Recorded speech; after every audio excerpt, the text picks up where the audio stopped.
मित्रांनो, जर तुम्ही यश मिळवण्यासाठी धडपडत असाल, संघर्ष करत असाल, तर तुमच्या जवळच्या व्यक्तींचं बोलणं तुम्हाला ऐकून घ्यावं लागतं।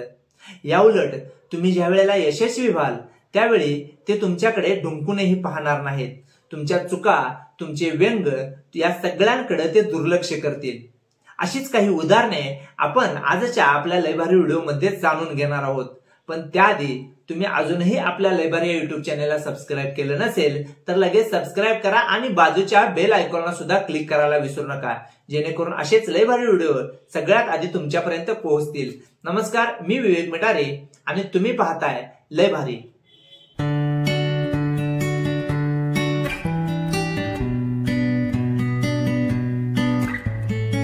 मित्रांनो, अंबानीच्या मुलग्याचं लग्न हे गेल्या काही दिवसापासून चर्चेचे विषय ठरलेले आहेत। अनेक समारंभातून अनेक मोठमोठे कार्यक्रम हे अंबानींच्या बडे जावाची साक्ष देत आहेत। करोडो रुपये खर्चून विदेशातून बोलवलेला पॉप सिंगर जस्टिन बिबर याचा कार्यक्रम सुद्धा मोठ्या उत्साहात पार पडला। या कार्यक्रमाच्या दरम्यान जस्टिन बिबरचा अवतार जर तुम्ही पाहिला असेल तर तो खरंच विचित्र होता। एखाद्या सामान्य तरुणाने जर असा अवतार केला असता तर तो खरंच ट्रोल झाला असता। पण जस्टिनच्या या स्टाईलचं त्याचे चाहते अनुकरण सुद्धा करतील। याचं कारण म्हणजे जस्टिन हा यशाच्या शिखरावर पोहोचलेला आहे। मित्रांनो, सचिन तेंडुलकरला कधी कोणी बुटका म्हणेल का? मुळीच नाही, कारण त्यानं त्याच्या बुटकेपणावर मात करत, व्यंगावर मात करत यशाची अनेक शिखरे पार केलेली आहेत। रजनीकांतला कुणी काळा म्हणेल का?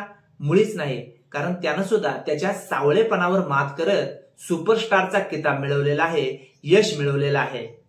कधी काळी एका रेडिओ चॅनेलने त्याच्या घोघऱ्या आवाजामुळे त्याला नाकारलं, पण त्याचा आवाजच त्याची ओळख बनलं। होय मित्रांनो, हा किस्सा अमिताभ बच्चन यांचा आहे। अमिताभ बच्चन सुद्धा पुढे सुपरस्टार झाले, त्यांनी त्यांच्या व्यंगावर मात केली।